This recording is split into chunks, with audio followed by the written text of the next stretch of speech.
Okay, is my screen okay? I can. And then I'll cue you. Okay. We're let me make sure it's coming up here.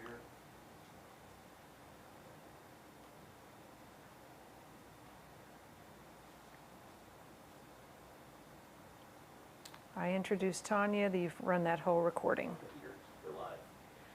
Well, welcome to the Friday noon meeting for the Rotary Club of Park Cities. I'm Barb Jeffries, this year's club president. We're glad to have you today on Friday the 13th. I hope everyone is having a good day. We are going to get started with today's meeting. If we have any visitors joining us out there, I encourage you to go to our website. It's parkcitiesrotary.org. You can click on an information tab on the top and learn all about our club, what we've got going on, and all of the good works that we do in the community. We are going to start off today with Karl von Bieberstein. He's going to be recorded to give us our invocation and pledge, followed by Mary McMahon. She will be talking about this week's PCR Marketplace Advertiser. Then after Mary, we have Tania Boughton, and she will be telling us about the holiday tree lighting event that's coming up shortly on November 22nd. That's going to be an exciting event, and we're really looking forward to that. So I'm going to turn it over now to the recording of Karl, Mary, and Tania. Good, Mark. Good afternoon, Rotarians. Would you join me in the invocation and followed by the Pledge of Allegiance? O God of the universe, these past few weeks have been a whirlwind of emotions for us as a nation and for us as Rotarians. As we approach a future with new leadership in Washington, keep us mindful that for all who have been celebrating and rejoicing a change in our leadership, there are as many who are distraught and full of despair over this change. Give us wisdom to temper emotions, to truly listen to others who may have a different view from our own, and to find a way to heal our divisions. This country has just observed one of the most honored days of the year, the day we remember our veterans. Almighty God, you know every veteran by name. You know their deeds, their hard work, and their perseverance. You know their needs, both material and spiritual. Please draw each other closer to you and grant them all the peace that passes understanding, the peace of Christ to rule in their hearts, and joy in your presence with eternal pleasures at your right hand forevermore. God, please let every veteran of our nation's armed forces feel truly and appropriately honored by the attention and appreciation of their fellow citizens. Let no one feel forgotten or neglected. Let every man and woman, young or old, feel the deep and enduring gratitude of our nation and its inhabitants. And God, continue to guide our club, the veterans in our midst, and our veterans support team leaders at the Fisher House for the work they do in support of our veterans and their families. Continue to lead, guide, and direct us, Lord. We ask all these things in your holy name. Amen. And now if you'll place your hand over your heart and join me in the pledge.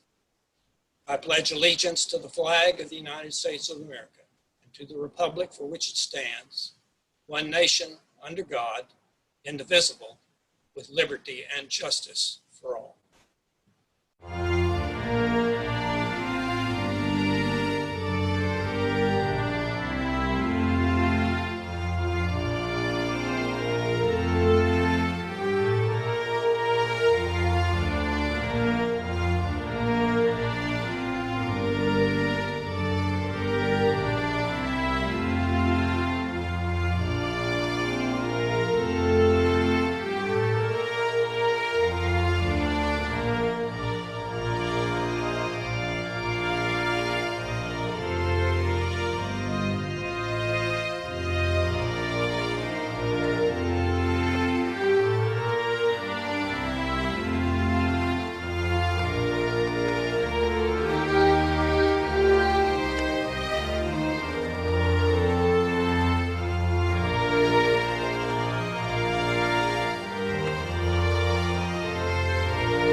Good afternoon, Park Cities Rotary. I'm here today to share with you our Marketplace Advertiser for this week.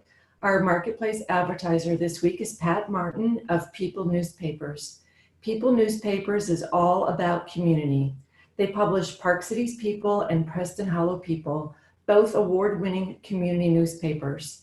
They have been serving the community for nearly 37 years with an outstanding reputation for delivering quality editorial products. This year, they won 4 awards from the National Newspapers Association in page design, advertising, and editorial content. Many of their advertisers have been our partners for the past 3 decades because they too are committed to this great community. Their demographics, penetration, and readership are unmatched in Dallas. With a total circulation of 47,000, their advertisers' message is reaching the right audience in great numbers.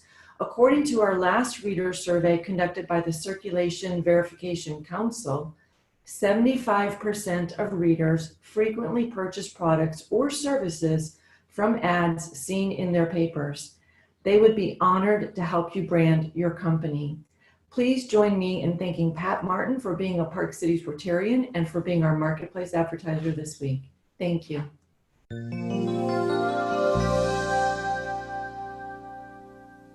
Hi everyone. So the city and the new mayor wanted to go ahead and have a tree lighting this year, which we had originally not thought was going to happen. So now it is. And so just to give you all the details, it is going to be virtual this year, and it will be on November 22nd, which is not this Sunday, but next, from 4 to 6 p.m. We are going to need volunteers to help set up. I think the city's getting there around noon to do that. We are hopefully going to be there around 2-ish to get all of that going. The details, we're going to have the Salvation Army brass band there playing. They'll also have their kettle for donations, and we are also doing a drive-through toy drive for them. So we're going to make it as COVID compliant as possible. We really don't want any folks getting out of their vehicles. So just bring an unwrapped toy for children up to age 14, and we will be reaching in, pulling the toys out, and then handing off a swag bag. For children over 14, they're looking for hygiene kits, which of course can be found at Target and Walmart and any of those sorts of places. We need about 20 volunteers for the day of, which is again the 22nd. And then we're also looking for a handful of volunteers for Friday the 19th for swag bag stuffing. Definitely bring kiddos or grandkiddos, get that message out there. Santa will be there, also COVID compliant on a fire truck, so nobody can sit on his lap, but it will be our first sighting of Santa. And I'll have the signups on Club Runner by the time this airs, so you should be able to jump on and do that. And I think that's about it. So hope to see everybody on the 22nd, and let's kick off this giving season the right way, the Rotary way. Thanks so much, y'all. Take care.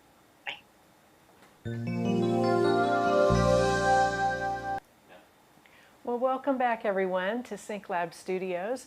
It was so nice. Karl, thank you for a wonderful, wonderful prayer. And Mary and Pat Martin for your time and your what you're doing for the club. And Tania, let me tell you, she has picked up the ball and is running down the field with it to bring this wonderful event together at the tree lighting at Snyder Plaza. So she and Jerry are a team again, and it's going to be a great event. As she mentioned, that your opportunity to sign up online is there. So you, I'm sure, received her email this morning. There's a link directly to the homepage. So I encourage members to sign up. We'll be assembling the swag bags. We'll be handing them to the cars, picking up the unwrapped toys that will be delivered, and then getting them to the Salvation Army. Eric Heidkamp is also working hard with the Salvation Army to make sure that we have some kettles there on site, and it's just going to be a great event. Let me talk a little bit about tomorrow. We are going to be at the Dallas Arboretum. If you would like to join us, there's a handful or so of us going that morning. It's going to be from 10:30 to 2:30. So that sign up online for that as well. And then we are at the, again, we just talked about the Salvation Army that we'll be back with them on December 5th, which is a Saturday. They are, as you know, one of our strategic partners. And we'll be working in their distribution center from 9 until noon, working to all of those toys that we've collected and they have collected through the Angel Tree need to be sorted and labeled, and they've got a system. So we'll just be there to follow orders.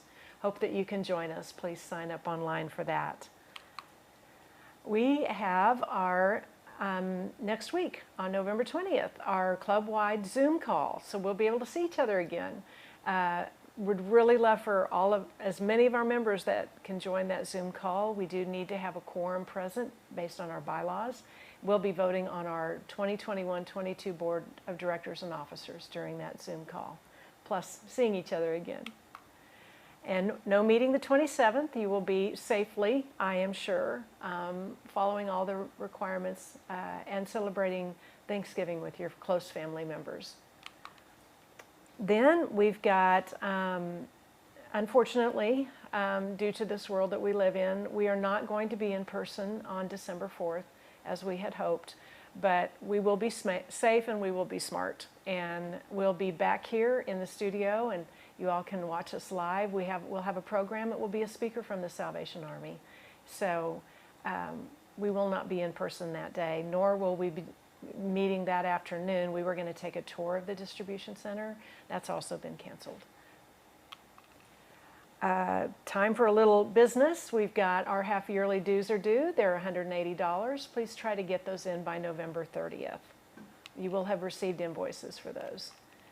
And then a quick round of thank you. Barbara Markham has been working with her calling team, and they're reaching out to all of the members just to see how you guys are doing, let you know that we miss you. And I wanted to take a minute just to recognize those folks on her team. They are Ley Waggoner, Richard Stanford, Fred Brown, Bill Sleeper, Pam Carvey, Paul Pyrock, Sean Foster, Valerie Palin, Linda Tunnell, Zach Davis, Alice Friedline, and Karl von Bieberstein. Thanks to all of you for taking the time during the day to reach out and visit with the Rotarians in our club. Well, next we are going to move on to our first pre-recorded segment. We'll have two today. First one will be to hear from Stepanie Bohan. She's going to tell us about what's going on at our Bonton project. And then following her, we'll hear from the three-legged stool, which is our team of Linda Tunnell, Ley Waggoner, and Pam Carvey. So we'll hear what they have to say about Bonton. It's exciting news.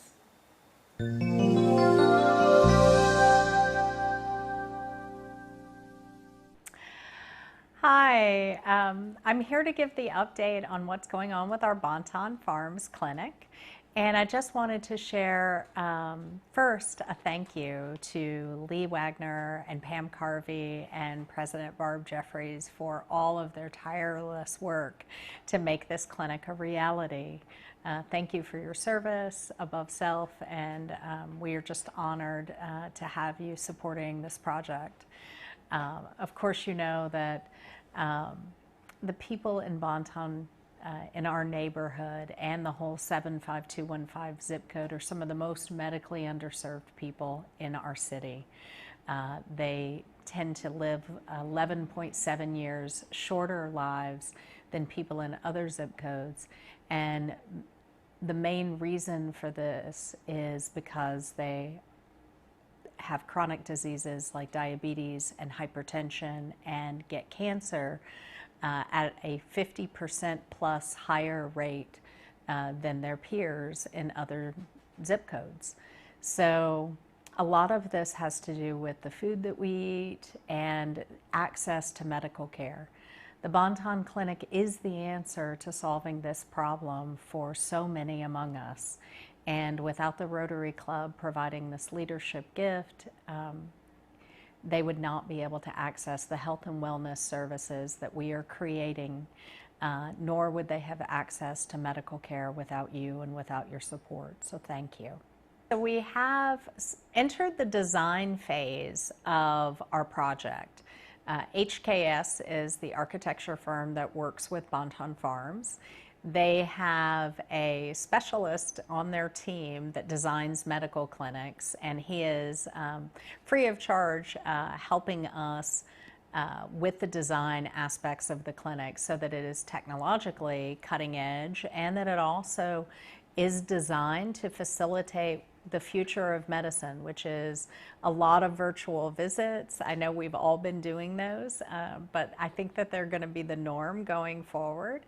And also on that end, this week we're having a site visit planning meeting with Parkland so that they can find what sites on our farm currently exist where we can go ahead and establish our virtual terminal at Bonton Farms, which will then transition into the space once it's built. So we will hit the ground running with virtual visits, and we are also continuing our discussions with other medical partners to provide the on-site in-person medical care that will be inside the Bonton Clinic. Just so you know, Baylor City Square, the clinic that is very close to our neighborhood, is already providing on-site medical care for all of our community interns and our staff at the farm that need medical care and lack access to care. So we have on-site medical care, and we're setting up virtual medical care as well, and all of this will transition into the new space as we continue developing MOUs and contracts with vendors or to provide the medical care that we need.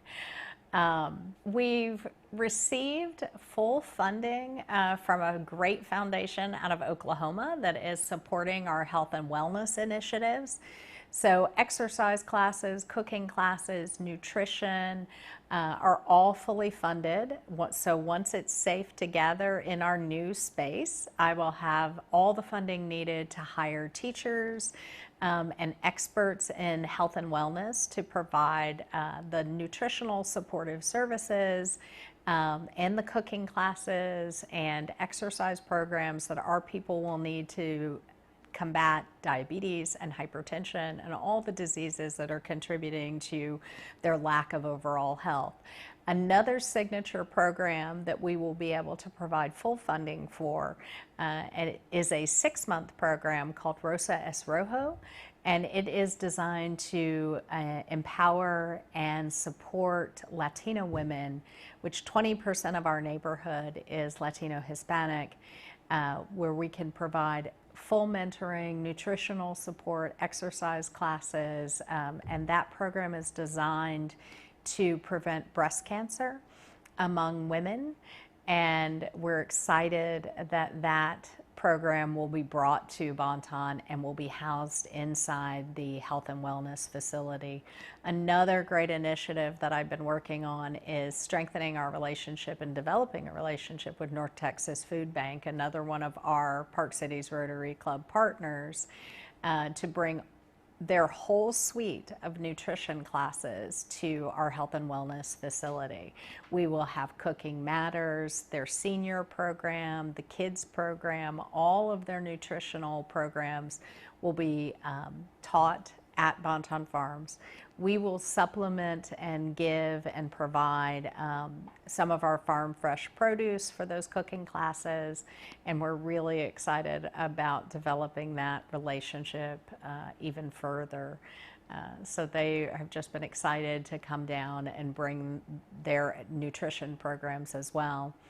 Health mentoring, which is a big part of my role at Bonton Farms, is beginning on December 1st, where I have identified several members of our farm staff and community leaders within our neighborhood to train them how to become health ambassadors and how to walk with people through looking at their nutrition, looking at exercise, finding out what the barriers are for them getting healthy, and how we nurture someone through the process of acquiring good health. So I begin the walking with them December 1st, and there are going to be 4 people who are trained to also then assist the rest of the community as we open our new facility. And they will be like our healthcare navigators, and they will bring people into the clinic. And once medical issues are identified by the medical providers, then they will be recommended to go through health mentoring and our health and wellness program. They'll have access to the exercise classes, the nutritional support that will be North Texas Food Bank, Rosa S. Rojo, and we have some wonderful private nutritionists who are donating their time to help be individual support systems as well. So lots of exciting stuff is happening as we develop the health and wellness program and we design the building that we will be housed in. On the funding side, I'd like to share that SunWest Communications has been hired to raise all of our capital funds. I was hoping to know exactly where we were to date on our total campaign, but I haven't received an update yet on the total campaign. But I feel like we are very far along in the process and about to close out our $5 million South Dallas campaign. So in the coming months, we should be able to break ground on our health facility. Part of that larger campaign is additional housing opportunities for the neighborhood, a variety of housing options that will be apartment focused, small container homes, as well as single family shotgun homes, kind of Louisiana style that we're designing, that will be on the other side of where the health clinic will be. So as you come down, once all of our construction is complete, you will come down Bear Street and you will see a beautiful community of housing. Then you will see in the center of it, the Bonton Clinic Health and Wellness Center.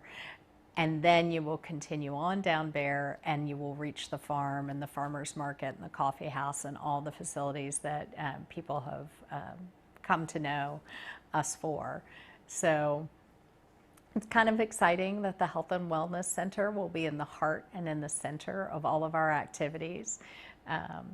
Very excited to maintain our relationship and begin having volunteers from Park Cities Rotary Club join us in serving this wonderful community, both as individual health mentors, helping people get access to care. If you can teach a class on anything, we'd love to have you. Certainly any exercise that you enjoy that you think other people might enjoy with you, we'd love to have your support and help as an active participant inside the Health and Wellness Center. But thank you for all the financial support and for leading this campaign. And thank you so much for all you're doing, and I know we'll continue to do, because as soon as it's safe for all of us to get together, I know that Rotarians will be volunteering every day inside the clinic, and I just can't wait to see you. Hello, I'm Linda Cullum Tunnell. I'm past president of Park Cities Rotary, and what a pleasure it is to be involved in this new project. Our club is noted for big projects, and this is no exception. We are partnering with Bonton Farms to build a clinic that's being built, and it is our honor to raise money to make that happen. Now, let me ask you, is there a dock in the box on every street corner near your home? There is mine, and you wonder why. That is not the case for many underserved areas in our community.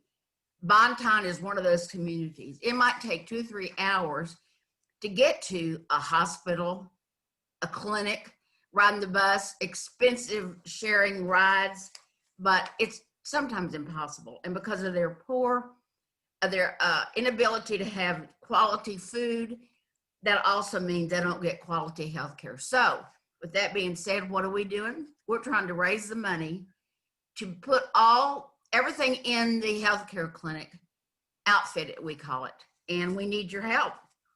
Our goal is to raise $150,000, and we need you to understand what this is going to do. Provide healthcare services to the Bonton community, provide funding for the construction, finish out the clinic, and basic primary medical needs, such as exam tables, blood pressure cuffs, etc. So what can you do? You can help us. We started out with a $50,000 donation from our own Park Cities Rotary Fund. So now we need you, the community, to understand how fortunate we are and how much we can make a difference. So if you will, one of two things, go on www.parkcitiesrotary.org and click on Donate Bonton. That's a link, and that'll take you to the Communities Foundation where you can charge it. Or write a check to Communities Foundation of Texas, 5500 Cruise Haven Lane, Dallas 75225. This is all going to be repeated. You don't have to memorize all this right now. If you write a check, put on there Bonton Clinic Fund 06272. So I think I've said enough, but the main thing is, can you help us? We need your help. We need to eliminate these things in this underserved community, and we are challenged to do it, but we need you to join in with us, get on the bandwagon, and let's make this happen. So next we have, as president, Pamela Carvey. Take it away, Pam. Hello, everyone. I wanted to mention that our Rotary Club of Park Cities, had made it a goal a few years ago to raise money for this Bonton Medical Clinic. We decided that $150,000 would be our goal. And at this point, our own foundation has donated $50,000 as a starter to get the ball rolling. We have had funds so far received from several corporations and foundations around the Dallas area. Rotary members have also stepped up with their donations. At this point, I am very pleased to announce that we have raised at this moment $125,000. So we are getting really close to our goal. Please join us by making a contribution. Any size contribution would be very welcome. We need to get to 150,000.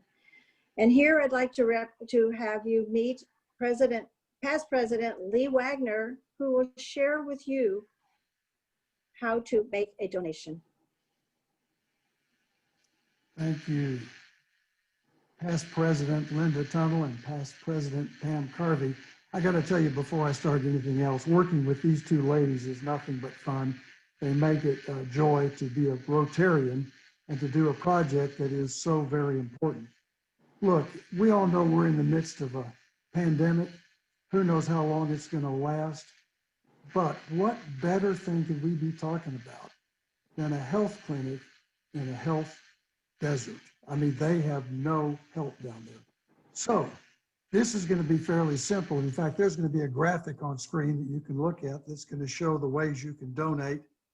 Linda's already mentioned them. Pam has mentioned it. I'm going to let you take a look at these, but just know that it's simple, that we need your help, and that as Rotarians, yes, but as a general public, we want everyone to know that here's this message, that we need your help to make this happen.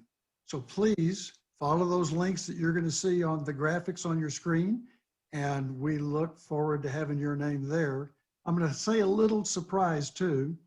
For those major donors, and I'm going to say major at this point is $1,000 and up, we are working on a very nice commemorative gift to give you, something that will be meaningful from now on. So anyway, thank you very much for your help.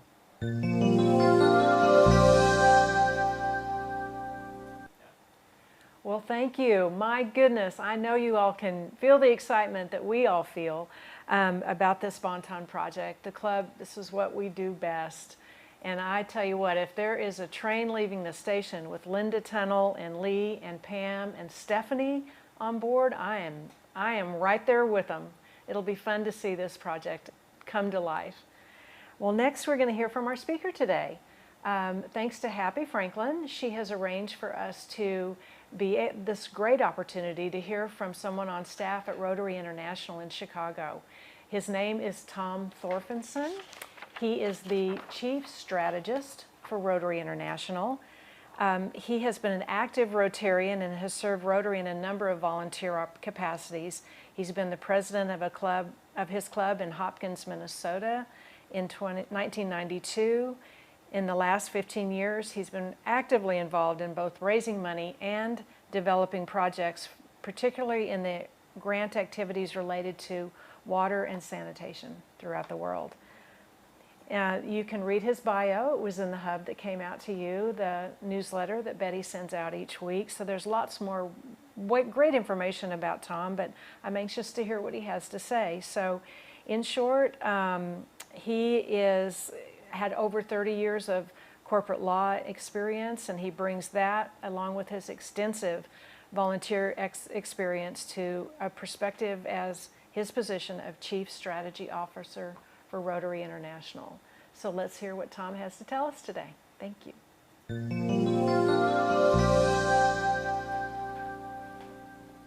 Greetings, everyone. Tom Thorfinnson. I'm Chief Strategy Officer for Rotary, and it's my pleasure to talk to you today a little bit about the future of Rotary, particularly in the context of what's going on in our world with the pandemic.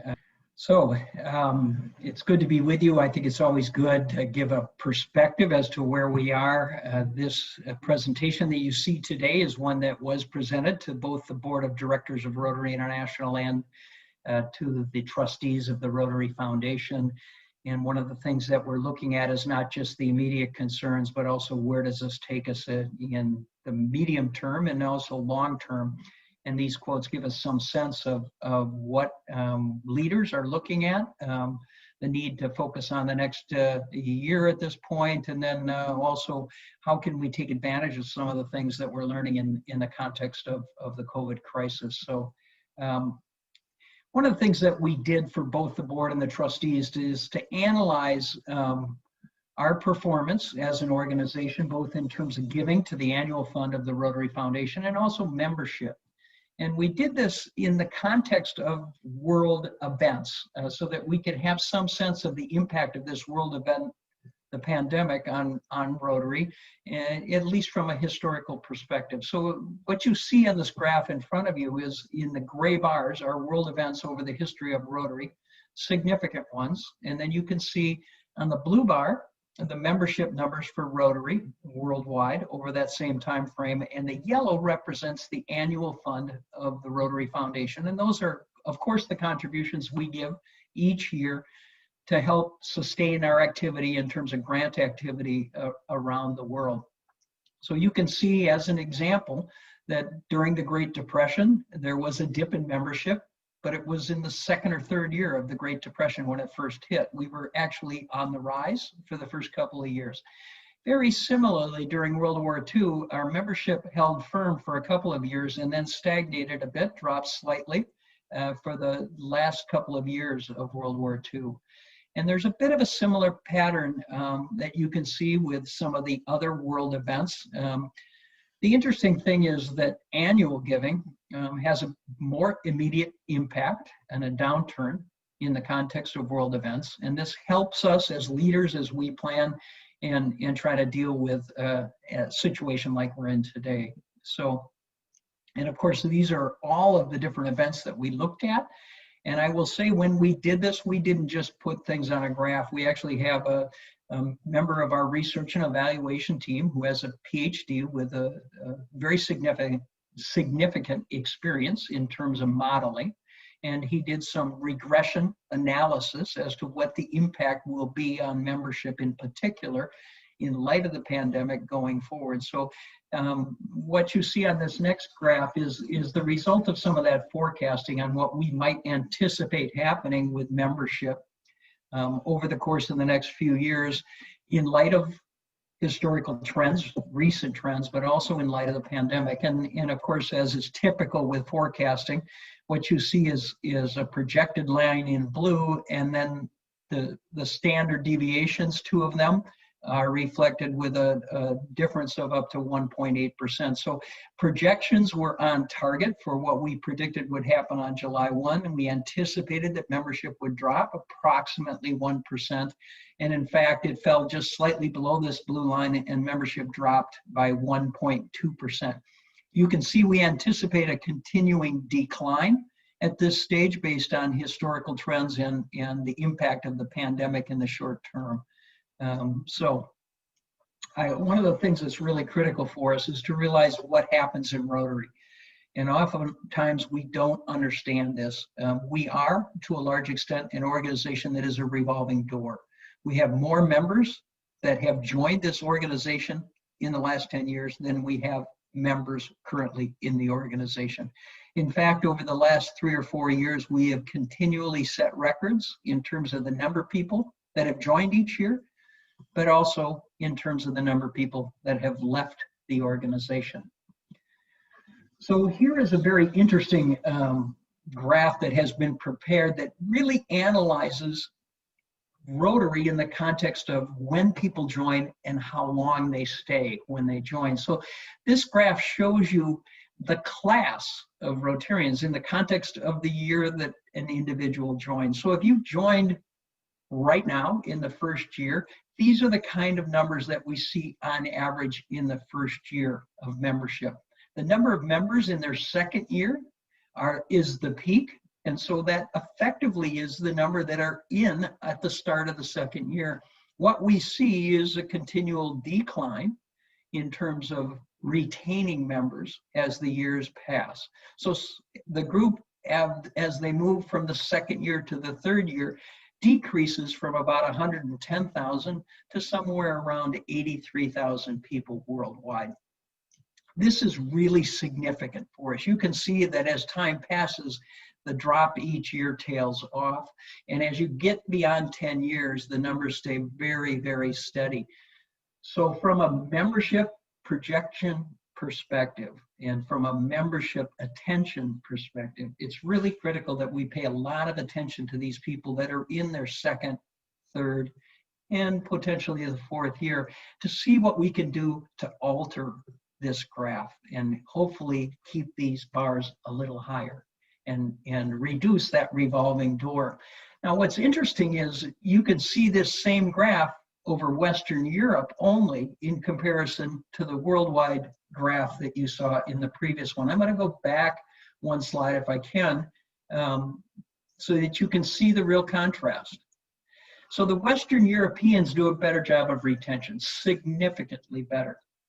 And so we are trying to learn from them. We happen to have, as our volunteer leader of the organization this year, Holger Knock, who is a German, and his country in particular is the best in the world at keeping its members. And he talks about caring for a member. He talks about how we need to really focus on the selection of members as lifelong friends. And if we pick carefully, we will have this kind of retention. So we're facing this crisis today, and I think it's important that we think about some aspect of the crisis from a positive way. And this is, maybe a phrase that wouldn't thrill you, but it is the reality. And Winston Churchill said this during World War II. We certainly have a crisis on our hand, but there is an opportunity, obviously, anytime we're in a crisis situation to shift and to move forward.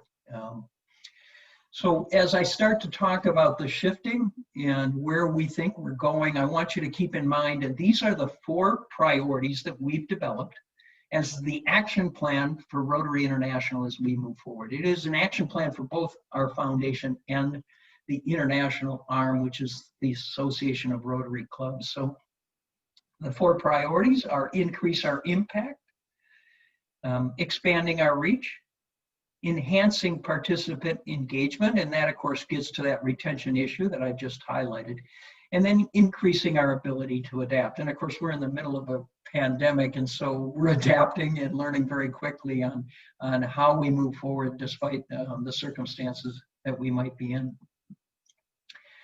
So this is important for us to keep in mind as we start to deal with the pandemic.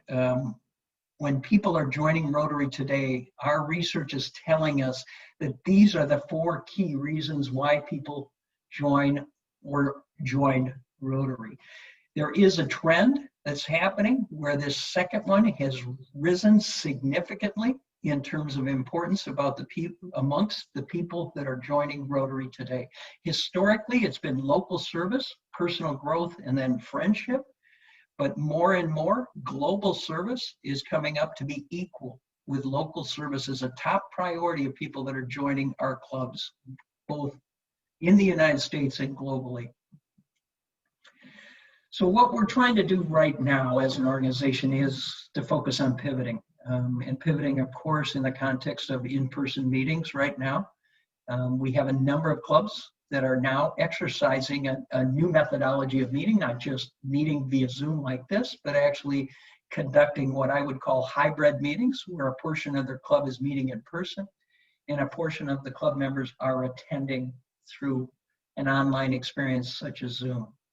And this is critical for us short term, because we're gonna, for a very significant period of time, we're gonna have a number of our members that are uncomfortable coming to an in-person meeting, and yet we want to continue to connect with them.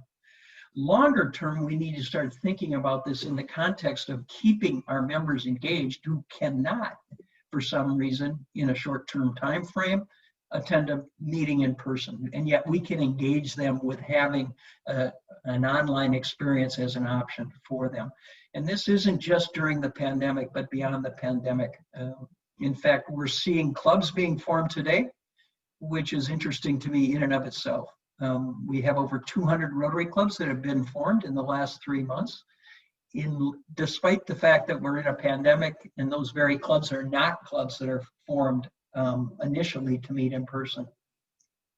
We also need to look at innovation in the context of service. How can we serve when oftentimes a number of our members do not want to engage in hands-on service because of concern for their own health? So all of these need to come into play as we look at the future of Rotary. So I have a quote here from Steve, and I think this is one of the things that we really need to think about. We have an awful lot of people in leadership in Rotary who look at their leadership position as an opportunity to simply manage. And quite frankly, right now, we need leadership. And I encourage those in leadership positions to not look at their positions as positions of administration or management, but instead to primarily focus on leadership and to be a true leader in the context of both the pandemic and where we are as an organization. So as we start to look at shaping our future, I want people to keep in mind a couple of things. In North America in particular, our membership has dropped and dropped significantly over the last 10 years.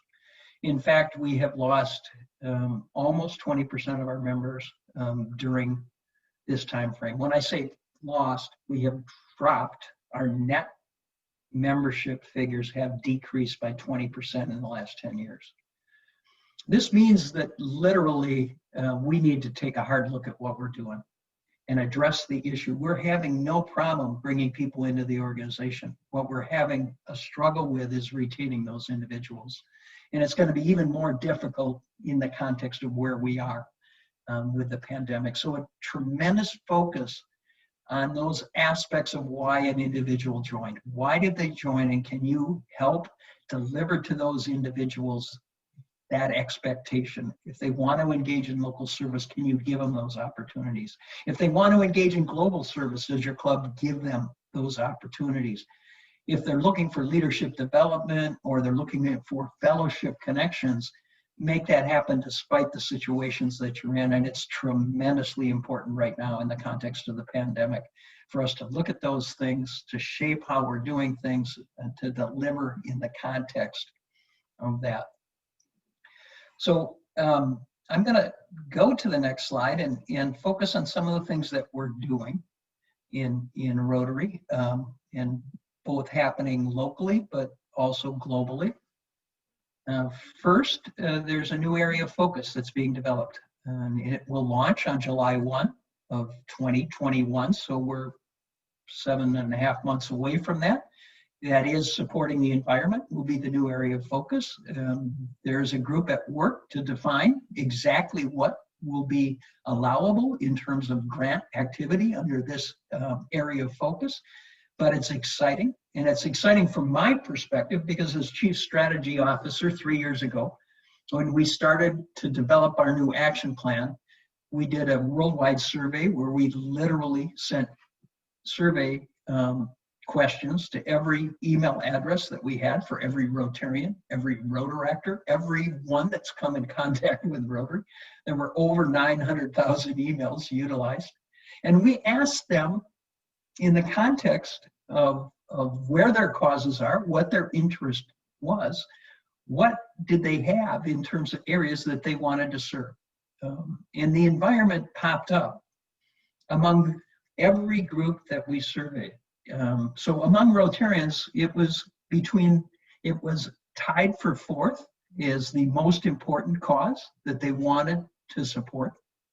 Among Rotaractors, who are hopefully the future for us in terms of leadership, the environment was tied for first with literacy. Among alumni of our programs, alumni includes, of course, our Peace Fellows. It includes the individuals that have served as ambassador scholars in the past, but it also includes youth exchange students, former youth exchange students. The environment was tied for first as a top cause of interest. And we also surveyed a group of young professionals, the kind of people that we're really looking to attract into Rotary. And that same group had the environment as number 2 in their list. And so for us to now add this as a cause, it's really important. What we found today in our research is that the younger you are, the more important a specific cause is in terms of your contributions towards a foundation or charitable activity. And so historically, many of us, as we're older, are comfortable in giving to the Rotary Foundation, which I classify as kind of a United Way methodology of giving, in that we give to the foundation and we leave it up to our leaders to select where that money might be spent. But the younger you are as a participant in the Rotary experience, the more important a specific cause is, and the more important it is to you to give to a cause as opposed to giving to the foundation generally. So cause-based clubs have also become a focus for us, and we are seeing a significant growth in cause-based clubs being formed across the globe. So some of those causes that are the essence of what the club is going to focus on in terms of service include the ones that I have listed here, but there are others. We have seen environmental-based clubs being formed. We have clubs that are focusing on human trafficking as their area of service. We have clubs that are focusing on literacy and the early learning gap. And I'm going to pause right there. The number one cause that showed up across the board in our surveying 3 years ago as a cause of interest for Rotarians, for Rotaractors, for alumni, for young professionals was basic education and learning.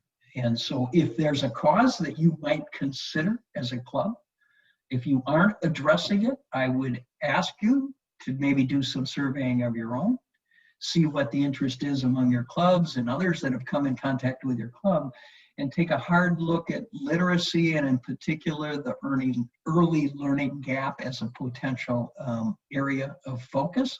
It can do two things. It addresses a very significant issue, but it also provides an opportunity for service that appears to be extremely important to the people that have come in contact with Rotary, both as members of our clubs, but also as participants in the greater Rotary experience. So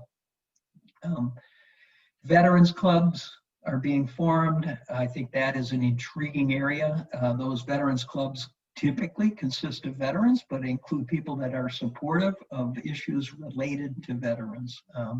And then empowering women, and particularly the female student as an area of focus in developing some of the STEM skills, as an example, science, technology, etc., is becoming increasingly valuable. So another area in which we're experimenting is to create ways in which you can join Rotary without joining through a club. So of course, the history of Rotary is a club-based history. We have, of course, several different club models. We have Rotary clubs, we have Rotaract clubs, we have Interact clubs. But what we're starting, and then of course the cause-based clubs are some of the new areas of focus for us. But what you're seeing now is we are experimenting with a new avenue into Rotary, where you join through a vertical model where you would join Rotary International. You might have opportunities to connect locally through local clubs in terms of their service and in terms of their social events, but you would join the organization at the international level because maybe your focus is much more international.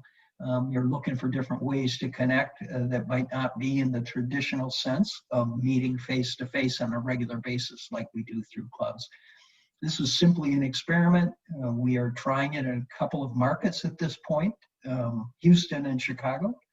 We intend to move that model to London in short order to see how it performs there.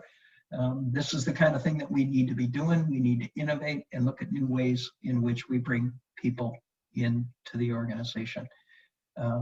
In the Western world, our membership is aging and it's significant as time has passed, and we need to look at new ways to bring young people into this organization. Some of the key pieces are developing causes that are strongly connected to the next generation in terms of interest, and then obviously giving them new ways in which they can connect. So that is a bit of a look into the future. I would like you to think, though, in the context of this effort being back to the future, so to speak. And I say that because what we want to do in this process is to drive the organization forward, but not lose sight of our core values, those 5 core values that have been the backbone of Rotary. And regardless of how we may change the way in which people connect or the way in which they serve, we need to remain focused on fellowship, on service, on integrity, on diversity and leadership, and no matter what, that's critical. So I'm going to end by just telling you a brief story that's my personal experience. I joined Rotary right out of law school, joined my father's Rotary Club. Several years later, I started a new Rotary Club in the community that I lived. I invited an individual named Larry Olson to join the club with me. I first met Larry on the softball diamond. He and I got roped into coaching our daughter's softball teams, and we coached together for years. I was a better coach than Larry was, and my daughter was a better athlete than Larry's daughter, but we became close friends. Over the years, when I started the new club in Eden Prairie, Minnesota, I invited Larry to join us. Larry was in the coffee business, in the wholesale coffee business, hence the cup of coffee here. And I got to tell you, he became a great member of the club. Every event we had, he brought coffee. We did a fundraiser where we sold coffee beans. He would be the first one to step up and volunteer. About 10 years ago, Larry developed pancreatic cancer. And our club at that point was 35 members strong. Someone else in our club stepped up and they set up a schedule so that every week, one of us as a member of the club would bring a hot meal for 4 people over to Larry and Linda Olson to kind of help them through this process. And it would be a hot meal for 4, and if they were up to it, we might stay for dinner. Otherwise, we'd leave them and they'd have a couple extra meals. Every time Larry went into the hospital, this Rotarian, his name was Jim Lindstrom, Jim would make sure that one member of our club would visit Larry every day that Larry was in the hospital. And when Larry passed away, every member of our club, except one, attended Larry's funeral. And I got to tell you, at our heart and soul, that's what we want. We want that kind of connection, that kind of fellowship, that kind of support when times are down. And that's what, no matter what we do going forward, that's what we have to provide. It's at our core in terms of what is the magic of Rotary, is that magic of lifelong friendships, where together as friends we serve. And regardless of how the future moves, we cannot lose sight of that which is at the core of who we are. So with that, I appreciate the opportunity to talk to you. I am available as a staff member at headquarters as Chief Strategy Officer. You can reach out to me via email. I'm happy to answer questions you might have going forward. I've been a Rotarian for 40 years and been active as a volunteer for years, and only after I retired from the practice of corporate law did I take on this position, and it's been a real pleasure and a challenge to serve as, in this position as Chief Strategy Officer. So I appreciate the opportunity to talk to your club, and I wish you the best of luck. Thank you.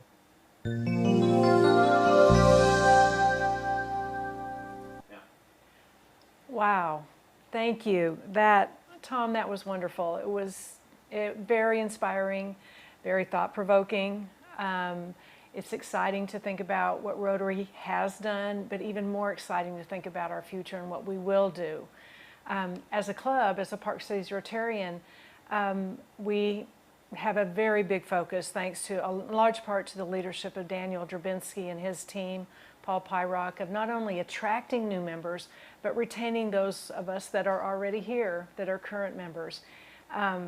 We also, and something that caught my eye was when he talked about cause-based clubs, as if this was kind of a new idea. I think we've been doing this for about 9 years now, since we implemented our strategic plan.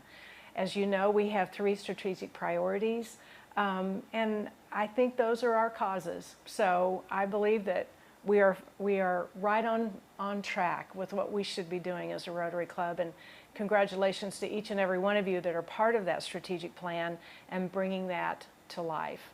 As you know, it's addressing hunger in North Texas, health and wellness, and implementing a successful, which we have done, leadership development program.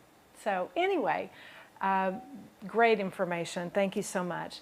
Well, next week we have on tap our annual club meeting, which will be a Zoom call. Looking forward to that. We'll be voting on officers, and we'll also be hearing from the Dallas City Manager, which is Lynn Rushton. She's going to talk about the public art collection. And Jeff Sheehan will be our program chair of the day. So with that, if I would move on now to the 4-way test, just to remind us of who we are and what we believe in. The 4-way test of the things we think, say, or do. First, is it the truth? Second, is it fair to all concerned? Third, will it build goodwill and better friendships? And fourth, will it be beneficial to all concerned? With that, I'll bring this meeting to a close, and I wish each of you a wonderful Friday the 13th and a great weekend ahead.